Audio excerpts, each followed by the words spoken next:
So we have a sign in our sanctuary over here that says, the book reads Black Lives Matter.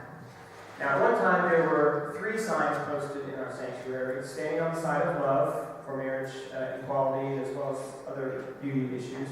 All love is equal, and Black Lives Matter. And I agree with all 3 of those sentiments, and personally, the signs were perfectly fine with me. Our lead minister, Reverend Eric, gave an impassioned sermon regarding his decision to keep the Black Lives Matter sign up after taking the other 2 down. And it elicited a standing ovation from many at one of our services here. And he talked more about that in a bulletin article and a blog post. And he indicated that while he could understand that for some people, they would prefer the sanctuary be a place of peace and a refuge from all that is raging in the world, he believes that our comfortable congregation needs to be afflicted a bit by the sign as a reminder of the many whom racism afflicts each and every minute of every day with no possibility of sanctuary or respite. And I admire his heartfelt sentiment. I also feel for those who want to enjoy some visual sanctuary for an hour a week. As Reverend Wick noted in his blog post, our congregation wholeheartedly supports racial justice and has over many years. So do we really need the sign to afflict us weekly, to remind us to support racial justice? I'm not sure we do. We did have such a sign up during the many years we performed courageous work, rejecting segregation and supporting integration.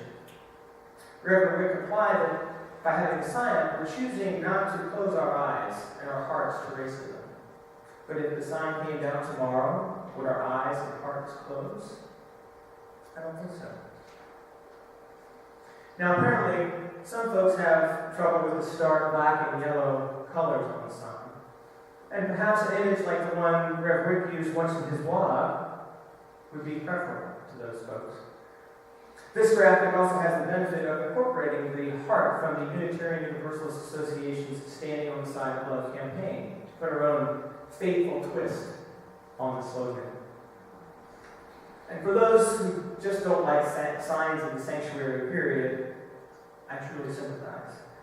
I don't necessarily like everything in the sanctuary or everything that happens in the sanctuary, but I like the vast majority of it, and it truly feeds my soul and my spirit.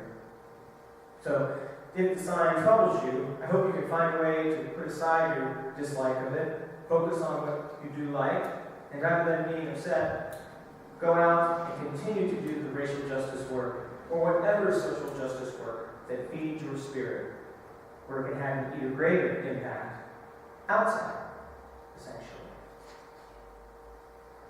Speaking of outside the sanctuary, Reverend Wick noted in his blog post that someone noted to him that the sign is, quote, not on the outside, where we can walk past it, but in the inside, with us, where we have to engage with it, unquote. Another interpretation of that, of having a sign inside, could be that we're only talking to ourselves.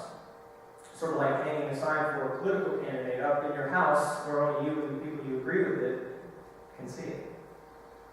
When the Reverend Walter Royal Jones of this congregation wanted to express his rage at the 16th Street Baptist Church bombing in Birmingham, Alabama in 1963, did he drape the sanctuary in black crepe paper? Did he drape the inside of the building? No. He draped the outside of the building. Now, currently we have a sign outside on the building that's in support of marriage equality. And I've heard some people say that when they saw the sign, it moved them to visit us because they knew that because of the sign, they would be welcome here.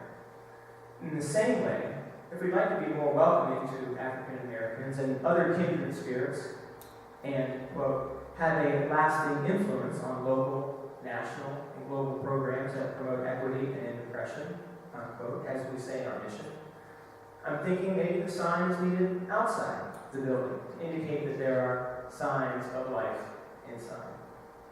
Of course, here we thrive on a both and mentality, so we can have a sign inside and out. And actually, I would feel even better about the sign inside, knowing that we are proclaiming our message to the world on the outside. would then be not just about us in the sanctuary, but about us inside and out. Now, when all is said and done, sign or no sign, sign inside or outside or both, I think the most important thing that we can do is to do our best in our daily lives to resist racism in all its forms and support those for whom sanctuary is still just a dream.